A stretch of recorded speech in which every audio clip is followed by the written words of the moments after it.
Hallelujah. हम लोग किधर थे? एक जॉन 1:3-15। जो कोई अपने भाई से बैर रखता है वो हत्यारा। ये हो गया हमारा 16। हमने प्रेम इसी से जाना कि उसने हमारे लिए अपने प्राण दे दिए और हमें भी भाइयों के लिए प्राण देना चाहिए। फिर पर जिस किसी के पास संसार की संपत्ति हो और वो अपने भाई को कंगाल देखकर उस पर तरस खाना ना चाहे तो उसमें परमेश्वर का प्रेम कैसे बना रह सकता है?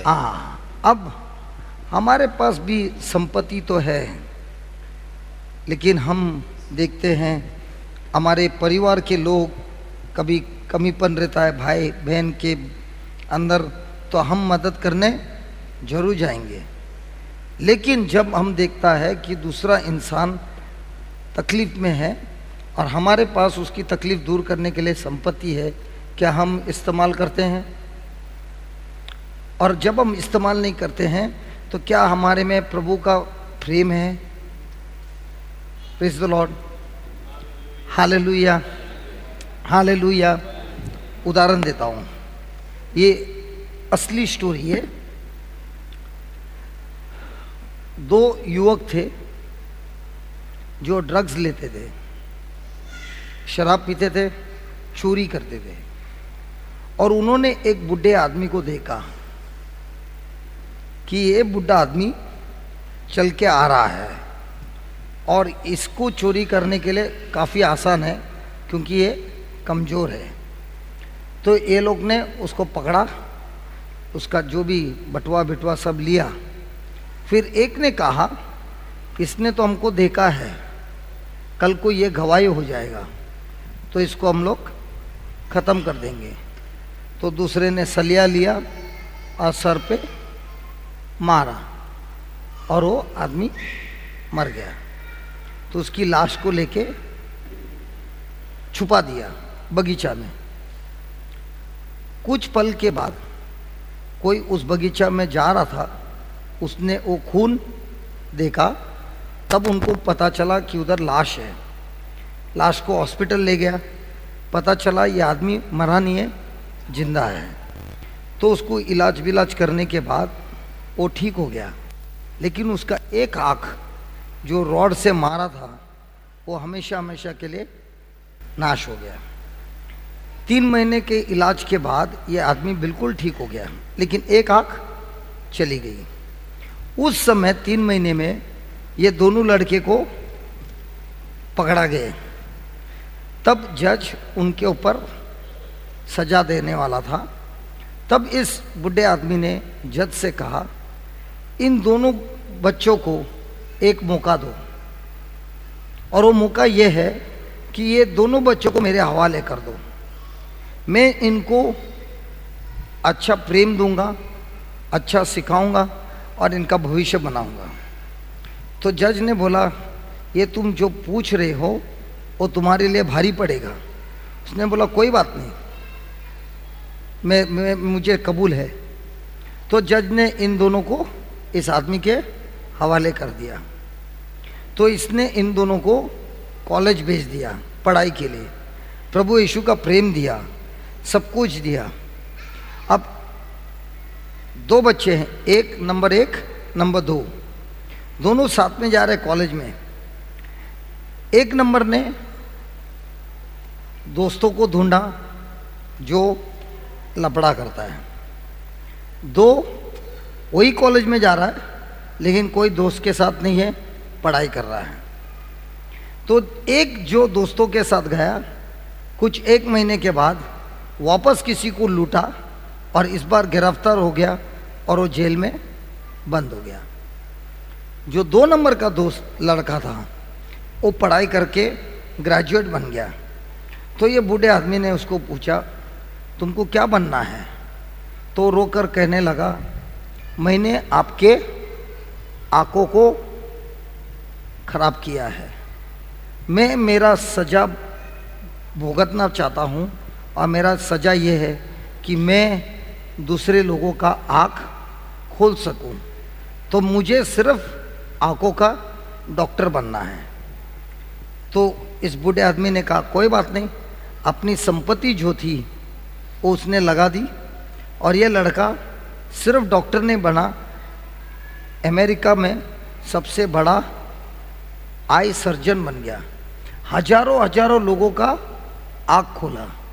तो ये आदमी, ये जो लड़का जब डॉक्टर बना, ये कभी आराम नहीं करता है, जितने पेशेंट है सबका ऑपरेशन करता है, दिन रात करता है।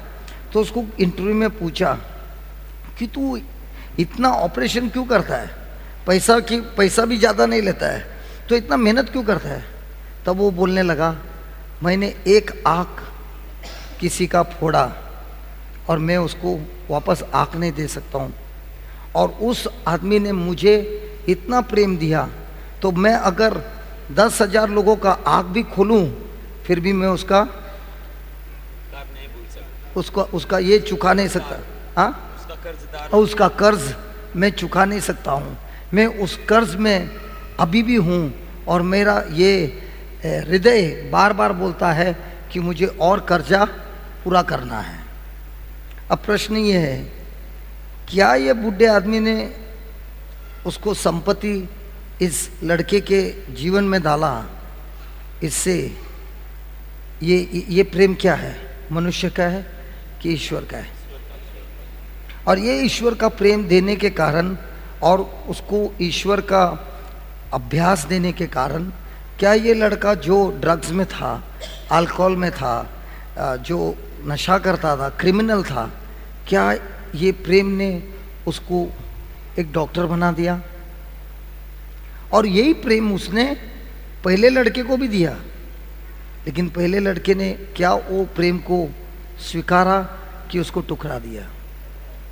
वही हिसाब से प्रभु यीशु भी हम सबको वही प्रेम देता है। प्रेम हमको सबको एक सरीका देता है, लेकिन क्या हम 1 नंबर का लड़का है कि 2 नंबर का लड़का है? 1 नंबर का लड़का है तो प्रेम को टुकरा देते हैं। अब ये लड़का जो अब जेल में है, क्या इसके लिए भी भविष्य अच्छा था? लेकिन क्या इसने उस प्रेम को स्वीकारा? टुकरा दिया।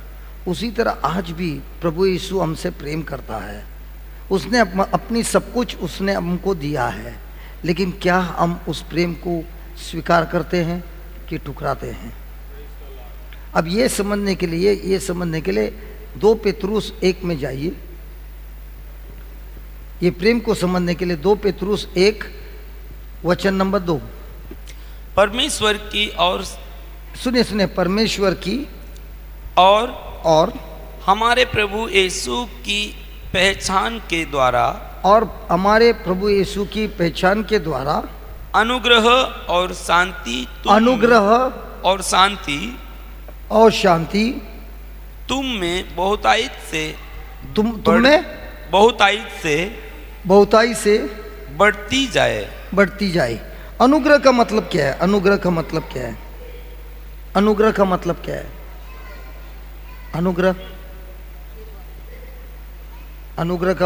कृपा है। कृपा का मतलब क्या है? या ग्रेस का मतलब क्या? आपने खाली ट्रांसलेट किया, मतलब नहीं बताया। मैंने आपको ट्रांसलेट करने नहीं बोला, मतलब बताओ। ग्रेस, हाँ, एक विद्यार्थी जब स्कूल में है वो फेल होता है, टीचर उसको क्या देता है? ग्रेस मार्क देता है। क्यों उसको ग्रेस मार्क बोलते हैं? ग्रेस मार्क इसलिए बोलते हैं कि ये विद्यार्थी को फेल हुआ है, ये अपने बल से अगले कक्षा में जा नहीं सकता है, लेकिन टीचर अपने पास जो है वो देकर उसको ग्रेस मार्क देकर उसको अगले कक्षा में जाने देता है, उसको बोलता है ग्रेस। उसी तरह हम सब ने क्या किया है? पाप किया है, और पाप किया इसके लिए हम सबको क्या है? दंड है। लेकिन जब प्रभु हमको दंड नहीं देता है, जो हमको मिलना है वो दंड क्षमा करता है, उसको बोलता है दया। हम बोलते हैं ना, ए प्रभु मुझ पर दया कर, मतलब क्या? मैंने जो किया है उसका दंड मुझे अवश्य मिलता है, लेकिन जब मैं दया मांगता हूँ तो आप दया के कारण मुझे दंड नहीं देते हैं, उसको बोलता है दया। और दंड कैंसल करने के बाद प्रभु मुझे आशीर्वाद देता है जिसका मैं काबिल नहीं है, उसको बोलते हैं कृपा। तो अब यहाँ पे लिखा है कि कृपा, अनुग्रह, कृपा और प्रभु की शांति तुम्हारे जीवन में अधिक मात्रा से बढ़ती रहे। कैसे बढ़ती है? प्रभु यीशु के द्वारा और उसके बारे में जो ज्ञान मिलता है उससे कृपा बढ़ती है। अब देखिए, हम सबको प्रभु ने कृपा दी है, देने वाला नहीं है, दी है। कैसे देता है? अपने वचनों से। अब ये जब हम यहाँ पे हैं, यहाँ पे जब खाना के लिए जाते हैं वो आपको देता है, आप आपके हाथ से नहीं लेता है, सही है। लेकिन कई जगह पे हम शादी में जाते हैं, वहाँ पे हम खुद लेते हैं, बराबर है। अब वहाँ पर जितना खाना पड़ा है हम उठकर प्लेट को लेकर जाकर लेते हैं, जितना मांगता है दूसरे बार भी जाके लेते हैं। जो कुछ रखा है टेबल पे उसको बोलता है कृपा। जब मैं जाता हूँ और उसको लेता हूँ उसको बोलता है मेरा विश्वास। आ समझ में? तो कृपा सबको दिया है, लेकिन लेने के लिए जो उठा जाके लेता है उसको बोलता है विश्वास। उदाहरण आपको मैं एक उदाहरण दिखाता हूँ।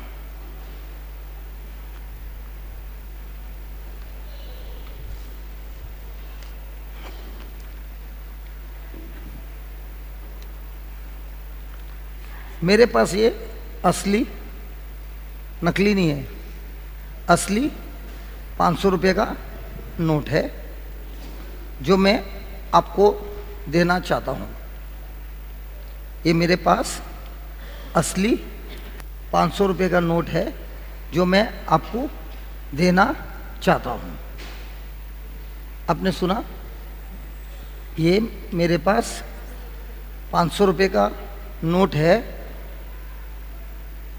जो मैं तुम लोगों को देना चाहता हूँ। क्या वो? पता है था। ना, आप बैठिए, आपको पता है तो बैठिए। ये 500 रुपये का नोट है, मैं ये आपको क्या देना चाहता हूँ। अब मैंने आपको कितने बार बोला? 5 बार बोला, बराबर है। आप में से कोई उठे? हेलो, आप में से कोई उठे? ये जो मैंने बोला, एक मिनट अभी बढ़िया, काम खत्म हो गया। ये जो मैंने आपको बोला मैं देना चाहता हूँ, ये हो गया कृपा। लेकिन आपकी चाहत है, मुझे चाहिए, लेकिन आप उठे नहीं, तो क्या ये नोट आपको मिलेगा? उसी तरह प्रभु ने वचनों में लिखा है, ये मैंने आपको दिया है, आप देखते हो, उठते नहीं हो लेने के लिए, ये आपको मिल सकता है? आजा।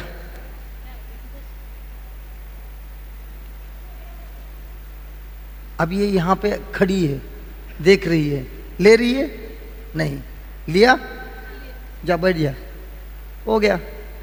आसान था? हेलो, आसान था? मैंने ये नहीं बोला, मैं उदाहरण दे रहा हूँ। मैंने कहा ये 500 का नोट मुझे तुमको देना है, तेरा हो गया भाई। ये 500 का नोट मुझे, तुझे, बस अभी 500 के। सुनो, ये 500 का नोट मुझे तुमको देना है, बराबर है। आपने देखा, चाहत सब में था, लेकिन कोई उठा नहीं। वैसे ही प्रभु वचन में बोलता है, ये मैंने तुमको दिया है। अभी उन्होंने जब बोला ये तुमको दिया है, हम उसके काबिल हैं नहीं, क्योंकि हमने पाप किया है। पाप करने के बदले हमको आशीर्वाद मिलना है कि दंड मिलना है? दंड मिलना है। लेकिन दंड के जगह पे हमको क्या किया है? प्रभु ने क्षमा किया है। क्षमा क्यों किया है? उनके प्रेम के खातिर। और उनके प्रेम के खातिर आप वो हमको क्या दे रहा है? कृपा दे रहा है। कृपा दे रहा है।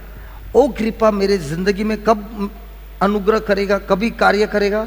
जब मैं उठूंगा और उसके अनुसार कार्य करूंगा।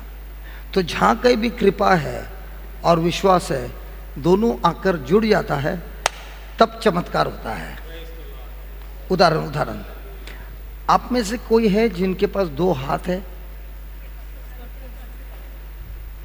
कोई है इधर जिनको 2 हाथ है? हाँ, बिटिया को नहीं है 2 हाथ है। अच्छा, अभी अपने पास 2 हाथ है। अब प्रभु ने ये तो बोला है ना, जो मेरे पर विश्वास करेंगे वे लोग जब हाथ रखेंगे बीमार लोगों पर, वे लोग उन्होंने बोला एक महीना उपवास करो, उन्होंने बोला 10 घंटा प्रार्थना करो। उसने ये नहीं कहा, उसने यही कहा जो लोग मेरे पर विश्वास करेंगे, जब वे लोग हाथ रखेंगे बीमार लोग पर मेरे नाम से, वे लोग।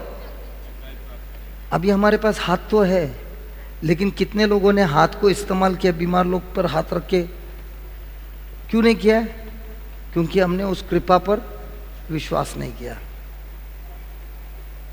आप में से किसी को कुछ दर्द हो रहा है? मैं आपको दिखाना चाहता हूं, किसी को भी कोई भी दर्द, कुछ भी दर्द हो रहा है, बदन में कोई भी दर्द हो रहा है, कुछ दर्द हो रहा है, उनको दर्द हो रहा है? क्या दर्द हो रहा है? सूजन है, दर्द नहीं है। सूजन के लिए तो हम प्रार्थना करेंगे, लेकिन आपको पता कैसे चलेगा ठीक हो गया है? किसी को दर्द है, हम प्रार्थना करेंगे जरूर। दर्द किसी को भी है भाई? क्योंकि मैं आपको सिखाना चाहता हूं। है? वापस आ गया क्या?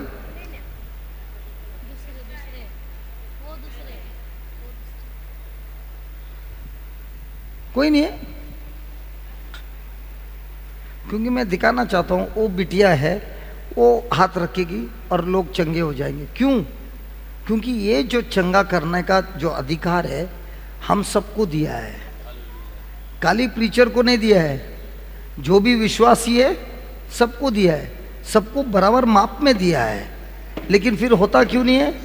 क्योंकि सबके सब एक माप से विश्वास नहीं करते हैं।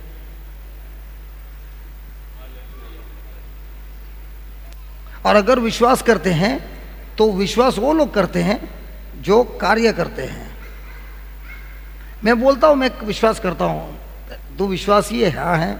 अरे उधर कोई बीमार है, तो आप बोलते हैं अरे बीमार है, चल जाके उसको ठीक करेंगे प्रभु यीशु के नाम से। नहीं, तो इसका मतलब आप विश्वासी है? मैं पूछ रहा हूं। लेकिन जब आप जानते हैं कि आपके हाथों से प्रभु कार्य कर सकता है, तो आप हाथों को इस्तेमाल करेंगे कि नहीं करेंगे? अगर आपके घर में कोई बीमार है, बराबर है, तो सबसे पहले आप हाथ रख के प्रार्थना करेंगे कि नहीं करेंगे? लेकिन प्रार्थना करने के बदले आप क्या करेंगे? एक कौन सा लेने का, एनासिन, मेटासिन, ये सीन वो सीन, ऐसा। Hallelujah, hallelujah, hallelujah. तो यहां पर लिखा है प्रभु यीशु के द्वारा अनुग्रह और उसकी शांति। वापस पढ़ना दो। परमेश्वर की और हमारे प्रभु यीशु की पहचान के द्वारा अनुग्रह और शांति तुम में बहुतायत से बढ़ती जाए। फिर क्योंकि उसकी ईश्वरीय सामर्थ्य ने, क्योंकि उसकी ईश्वरीय सामर्थ्य ने, ईश्वरीय सामर्थ्य क्या है? उनकी अनुग्रह, उनकी कृपा। हाँ, जो जीवन और भक्ति से सब कुछ जो जीवन और भक्ति से संबंधित रहता है, संबंधित रहता है, हमें उसी की हमें उसी की पहचान के द्वारा पहचान के द्वारा दिया है, देने वाला है, दिया है, देने वाला है, दिया है। अभी अभी अभी अब देखिए, अभी वापस धीरे धीरे पढ़ना, हो बहुत बड़ा रहस्य है, वापस पढ़िए। क्योंकि उसकी ऐश्वर्य सामर्थ्य ने, क्योंकि उसकी ईश्वरीय सामर्थ्य ने जो कृपा है, सब कुछ जो जीवन, सब कुछ क्या, थोड़ा कुछ, सब कुछ, हाँ, सब कुछ जो जीवन और भक्ति से, जो जीवन और भक्ति से संबंधित रहता है। तो मेरे जीवन में जो मैं प्रभु के राज्य के लिए जी रहा हूं, वो भक्ति का जीवन जीने के लिए मुझे जो कुछ भी चीज की जरूरत है, वो सब कुछ प्रभु यीशु के द्वारा स्वर्गीय पिता ने मुझे ऑलरेडी देने वाला है, दिया है, देने वाला है, दिया है। वापस पढ़ना, आगे पहले से पढ़ना। क्योंकि उसकी ऐश्वर्य सामर्थ्य ने सब कुछ जो जीवन और भक्ति से संबंधित रहता है, हमें उसी की पहचान के द्वारा दिया है, देने वाला है, दिया है, देने वाला है, दिया है, देने वाला है, दिया है, देने वाला है, दिया है, देने वाला है, दिया है, देने वाला है। दिया है। कौन सा अच्छा है, देने वाला है कि दिया है? दिया है। अभी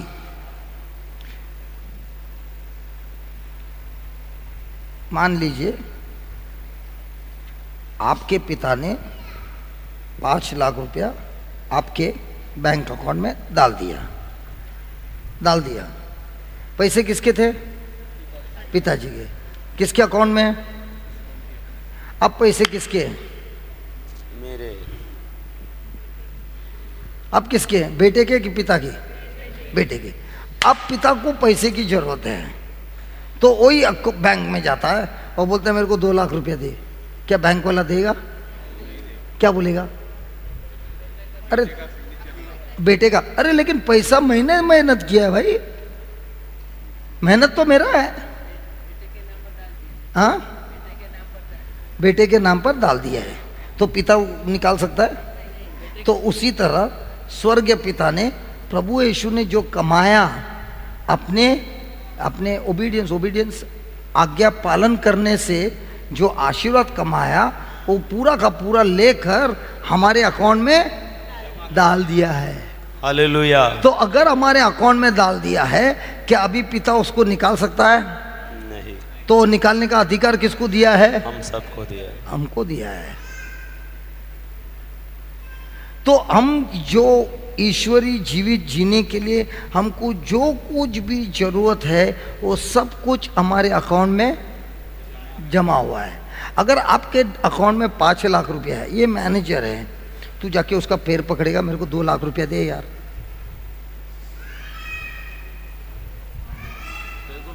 रिश्वत देगा?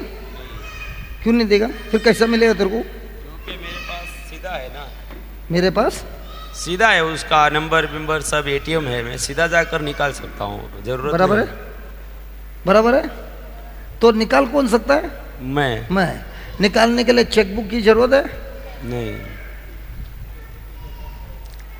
अगर बड़ा रकम है तो चेकबुक की जरूरत है ना? तो अभी अगला वाला वचन देखना क्या है।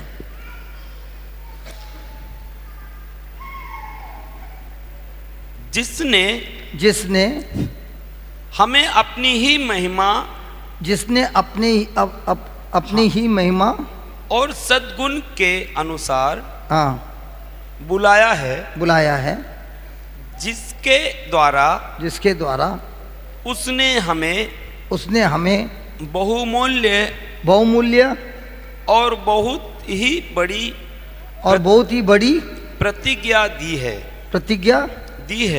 प्रतिज्ञा का मतलब वादा। प्रतिज्ञा दी है। तो हमारा चेकबुक क्या है? नहीं, हमारा चेकबुक क्या है? जो विश्वास, प्रभु का वचन दिया है, वो हमारा चेकबुक है। और इस चेकबुक से क्या होता है, पढ़िए। ताकि इनके द्वारा, इस वचनों के द्वारा तुम उस सड़ाहट से छूटकर जो संसार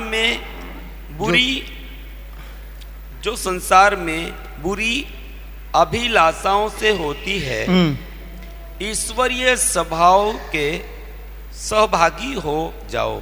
praise the Lord, praise the Lord, praise the Lord. अभी हम लोग प्रभु के वचन को किस लिए इस्तेमाल करते हैं? कोई बीमार है तो क्या बोलेंगे? भाई कोई वचन दो जिससे ये बीमारी दूर हो जाएगी, सही है। जिसको नौकरी नहीं मिल लगता है, क्या बोलता है? भाई कोई वचन है जिससे नौकरी मिल सकती है। किसी का जीवन में श्राप है, भाई कोई वचन है जिससे ये श्राप निकल जाएगा। किसी का तंत्र मंत्र का लफड़ा है, भाई कोई वचन है जिससे ये निकल जाएगा। तो हम हमेशा वचन किसके लिए इस्तेमाल करते हैं? ताकि हम इस संसार में जो लफड़ा हो रहा है उसमें से हम निकल सकते हैं। लेकिन प्रभु क्या बोल रहा है? प्रभु बोलता है सबसे पहले वचन को इस्तेमाल करो, किसके लिए? उसके ईश्वरी स्वभाव बनाने के लिए। और जब हम ईश्वरी स्वभाव बनाने के लिए वचनों को इस्तेमाल करते हैं तो जो भी हमारे विरुद्ध है वो अपने आप हमारे से दूर हो जाता है। देखिए देखिए देखिए देखिए, अभी आया मेरा, मैं बोला ना आएगा ही जरूर, वचन सुनने के लिए वही आता है। Praise the Lord. लेकिन क्लास में पूरा टाइम सोता है। Hallelujah, hallelujah. अभी उदाहरण देखेंगे। हमको बाइबल में प्रभु यीशु ने एक छोटा बेटा और बड़ा बेटे का उदाहरण दिया है। छोटा बेटा पैसा लेता है, दूसरे देश में जाता है, पाप में उड़ाता है, सब कुछ हमको मालूम है। वो वापस क्यों आता है? वो निर्णय लेता है। निर्णय क्यों लेता है यार? हाँ हाँ, लेकिन वो वापस क्यों आ रहा है? हाँ हाँ, तो वापस क्यों आ रहा है? पैसा खत्म हुआ लेकिन वापस। अरे उसको तो सबसे पहला मालूम है मैं वापस नहीं आएगा तो मैं मर जाऊंगा। इसके लिए वो सोचता है मेरे पिता के घर में भी सेवक लोग, नौकर लोग हैं, मैं भी इधर नौकरी करता हूँ, लेकिन मेरी परिस्थिति इतनी गंदी है कि मैं वो सुअर का खाना खाता हूँ और मैं टिका रहूँगा तो मर जाऊँगा। तो क्या वो अपने पिता के पास प्रेम के वजह से आता है कि अपने आप को बचाने के लिए आता है?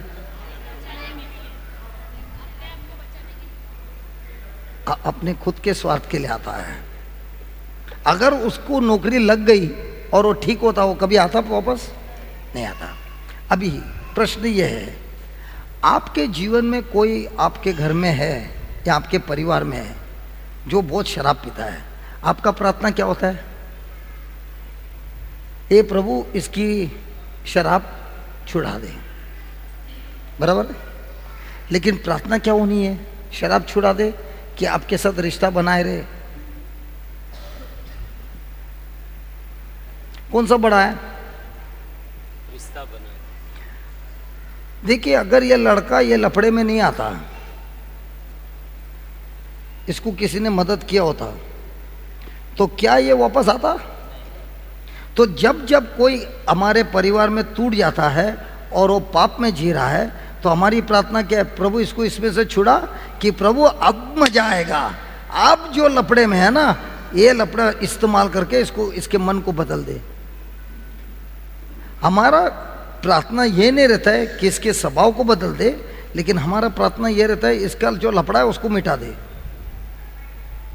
मान लीजिए वो लड़के को ये भाई ने आके पैसा दे दिया और नौकरी दी, क्या वो वापस अपने पिता के पास कभी आता? नहीं आता। तो हमारी प्रार्थना क्या होनी चाहिए? जो लफड़े में है प्रभु इसका दिमाग को ऐसे बदल दे कि ये वापस आपके पास आए। जैसे ही वो बेटा अपने बाप पिताजी के पास आया, उसने अपना पाप कबूल कर दिया। क्या पिता ने उसको पीटा? जैसे ही वो आया, उसका प्रॉब्लम सॉल्व हो गया। हेलो, उसका प्रॉब्लम सॉल्व हुआ। लेकिन अगर उसने बोला रहता मेरा प्रॉब्लम सॉल्व करने के लिए पिता इतना पैसा भेज दे, और पिता ने भेज दिया, कितने समय तक होता था प्रॉब्लम सॉल्व? 15 दिन में वो भी उड़ गया। आपको समझ में आ रहा है? तो हमारा जब प्रार्थना होता है, हमारी प्रार्थना क्या होनी चाहिए? इसको इस समस्या से निकाल, कि इस समस्या को इस्तेमाल कर इस तरह से कि ये टूट जाए, ऐसा टूट जाए जैसे वो लड़का टूट गया और उसने फैसला खुद ने किया, मुझे मेरे पिता के घर जाना है। हालेलुया। तो प्रभु भी वही बोलता है, मैंने तुमको कृपा दी है, मैंने तुमको दया दी है, मैंने तुमको मेरा शब्द भी दिया है, लेकिन इस चीज़ को इस्तेमाल करते हुए ये नहीं सोचना मुझे इस तकलीफ से बाहर निकलना है। वो तकलीफ से निकलोगे लेकिन फिर भी लफड़ा करोगे। उदाहरण, एक बहन है, अपने भाई के लिए प्रार्थना करती है, क्योंकि भाई रोज शराब पीता है, 10 रुपये का 20 रुपये का शराब पीता है, मतलब वो भट्टी वाला शराब पीता है। और रोज प्रार्थना करती है, ए प्रभु मेरे भाई को अच्छी नौकरी दे, अच्छी नौकरी दे। उसको नौकरी लग जाती है, अब उसका पगार हो गया 10,000। अब वो 10,000 कैसे इस्तेमाल करेगा? पहले उसको बहन 20 रुपया देती थी, शराब पीता था, अब उसको महीने में 10,000 रुपया मिलता है, अब वो कैसे इस्तेमाल करेगा? दोस्तों यारियों में उड़ाए। अभी उसकी परिस्थिति पहले से भयंकर हो गई, ज्यादा खराब हो। बोलो ना। हाँ, उसका प्रॉब्लम तो सॉल्व हो गया ये बहन के प्रार्थना में, लेकिन उसका चरित्र बदला नहीं। तो अभी ये क्या करेगा? वो पैसा लेके खुद तो बिगड़ा हुआ है, दोस्तों को भी लेके जाएगा। अब खाली शराब नहीं कर रहा है, जुगार खेल रहा है, और कुछ अलग अलग प्रकार का पाप करेगा। तो हमारी प्रार्थना में सबसे पहले क्या होनी चाहिए? समस्या दूर होनी चाहिए कि हमारा स्वभाव प्रभु का कौन सा स्वभाव? ईश्वरी स्वभाव। तो हम प्रभु के वचन किस लिए इस्तेमाल करते हैं? हमारा प्रॉब्लम सॉल्व करने कि ईश्वरी स्वभाव बनाने के लिए? हाँ,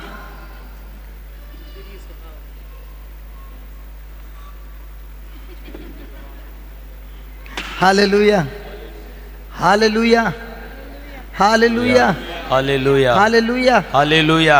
अब यहाँ पर बच्चे लोग कुड़ कर रहे हैं, इनको डिस्टर्ब हो रहा है, आप लोग को भी डिस्टर्ब हो रहा है।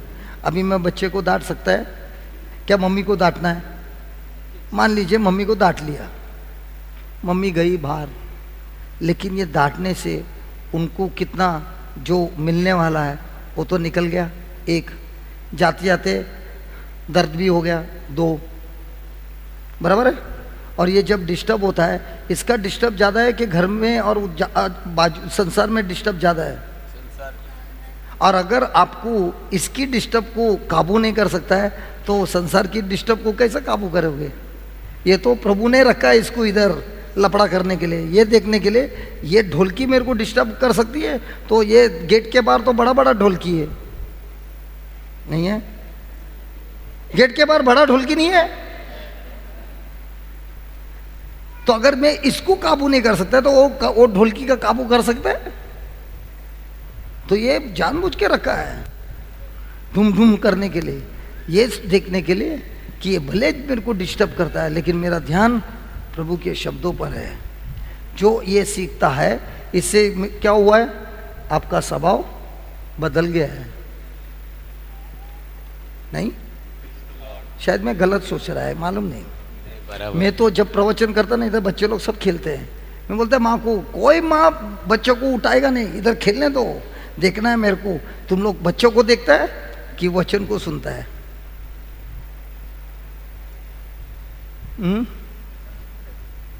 यही तो गेम है, यही तो गेम है।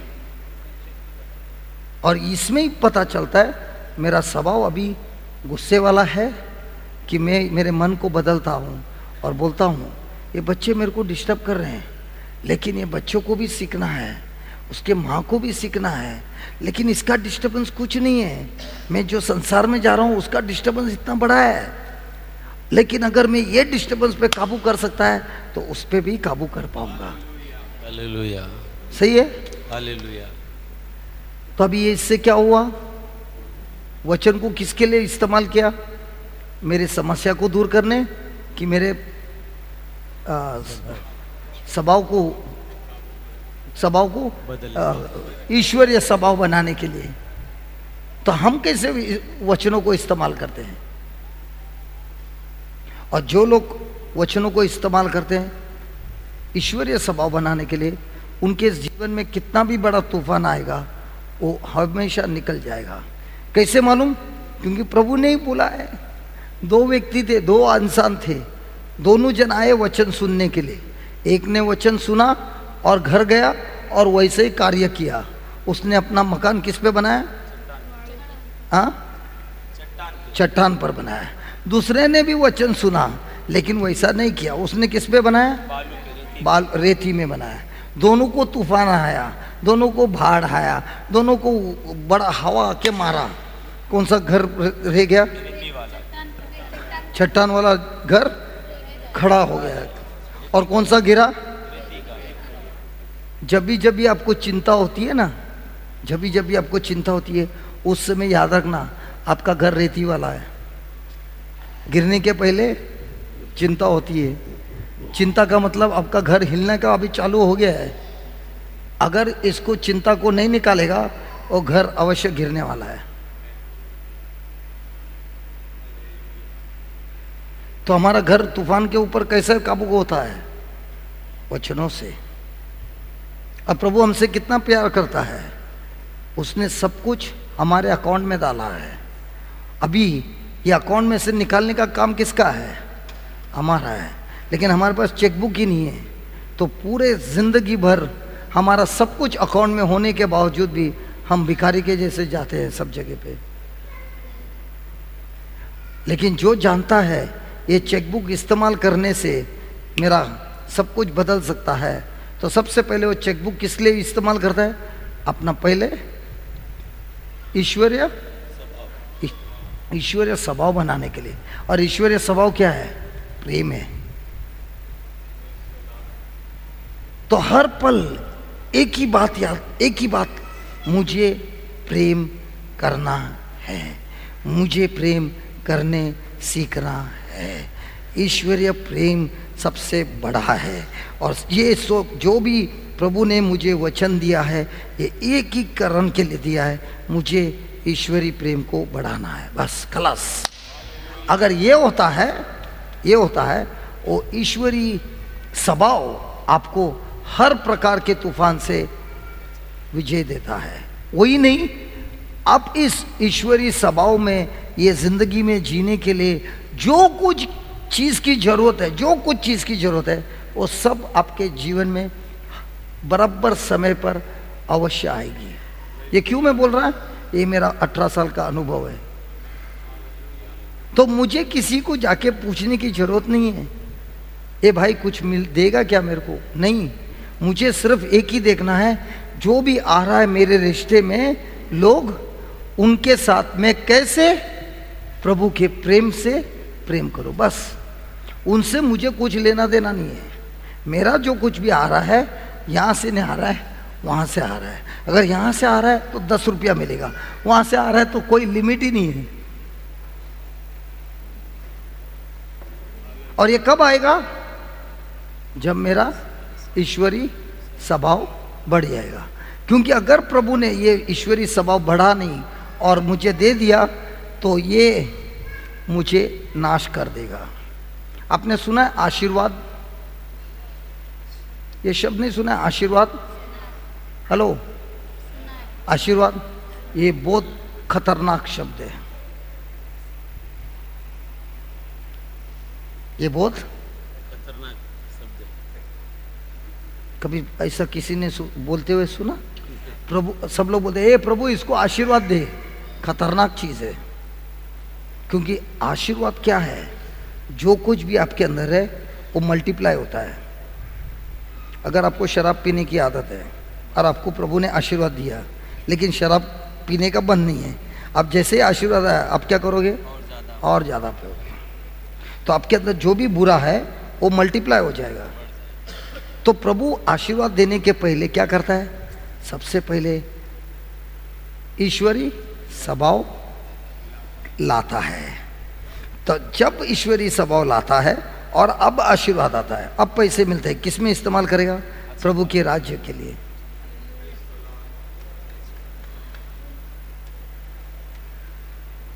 मेरे 7 कारखाने थे, सबके सब मेरे बुराई आदत के लिए सबके सब चले गए। लेकिन जब मुझे ये वचन समझ में आया, तब मुझे समझ में आया प्रभु ने मुझे आशीर्वाद तो दिया था, लेकिन मेरा स्वभाव क्या था? लपड़ेगा। तो अब प्रभु बोलता है मैं तेरे को आशीर्वाद देने तैयार हूं, लेकिन अगर मैं दूंगा तू वापस जाके वही करेगा। तो मुझे सबसे पहले तेरा क्या करना है? स्वभाव को बदलना है। और स्वभाव कैसे बदलूंगा?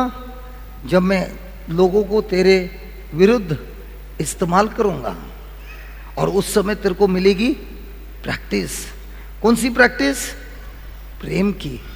और वो प्रेम की जितनी प्रैक्टिस होती है उतनी प्रैक्टिस से मैं तुझे आशीर्वाद से भर दूंगा। अब जब पैसा आता है, मुझे शर्ट खरीदने के लिए भी बहुत दुख होता है, लेकिन वही पैसे से गरीब की मदद करने के लिए कोई दुख नहीं होता है। समझ? क्योंकि अभी स्वभाव कौन सा है? स्वार्थ का नहीं है, ईश्वर का है। Hallelujah, hallelujah. तो आपको प्रभु देने वाला है कि डिपॉजिट किया है? डिपॉजिट दे दिया है। और अगर डिपॉजिट किया है तो मुझे मेरा भविष्य का चिंता करना है? नहीं। लेकिन वो डिपॉजिट आने वाला है, आ गया। आने वाला है उन लोगों के जीवन में जो वचनों को इस्तेमाल करता है ईश्वरी स्वभाव बदलने में। सबके इसमें नहीं आता है। डिपॉजिट है लेकिन चेक बाउंस होता है, सिग्नेचर मैच नहीं होता है, क्योंकि स्वभाव और आशीर्वाद मैच नहीं होता है। जैसे ही स्वभाव बदलता है प्रेम में मैच होता है, पाइपलाइन चालू।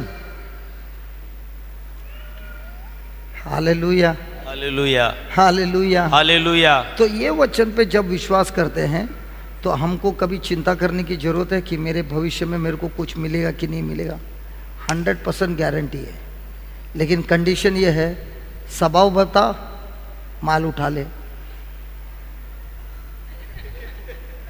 स्वभाव बता माल उठा ले, जो इतना मांगता है सब तेरा। स्वभाव स्वार्थ का है, दरवाजा बंद। और हमारा रोज का रोज टेस्ट क्या रहता है? स्वभाव का।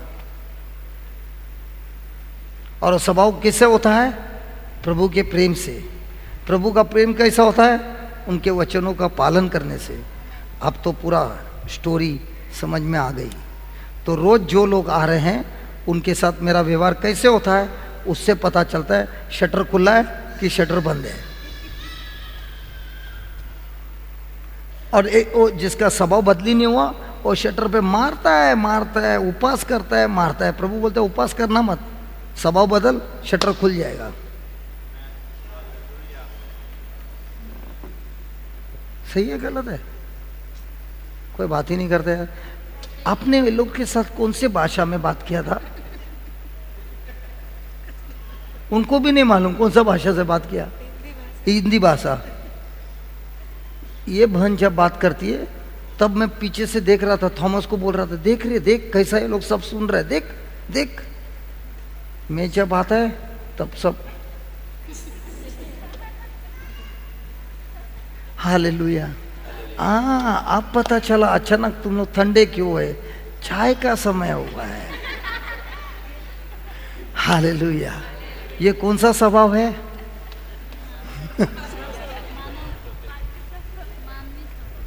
कोई बात नहीं, कोई बात नहीं। हे स्वर्गीय पिता, हम आपको धन्यवाद देते हैं। ये हिंदी का ये पहले बार रिट्रीट इतना मस्त हो रहा है, क्योंकि ये रिट्रीट सिर्फ प्रेम के ऊपर ही अटक गया है, और ये प्रेम का टॉपिक इतना मस्त हो रहा है, इसमें मैं बहुत सीख रहा हूँ। मुझे नहीं मालूम कौन सीख रहा है कि नहीं सीख रहा, लेकिन मैं तो बहुत अच्छे से सीख रहा हूँ। ये प्रभु, हमको जो भी सीखा है उसको हमारे जीवन में इस्तेमाल करने के लिए आपने हमें कृपा दी है प्रभु। जैसी वो बिटिया, उसने सुना शब्द, उठी और वो 500 का नोट ले गई, उसी तरह हम सबको हमारे आलसीपन से उठाओ, ताकि हम उस वचन के अनुसार विश्वास से कार्य कर सके और हमारे जीवन में ईश्वरीय स्वभाव अनुभव कर सके। हम आपको धन्यवाद देते हैं स्वर्गीय पिता, प्रभु यीशु के नाम से, आमेन।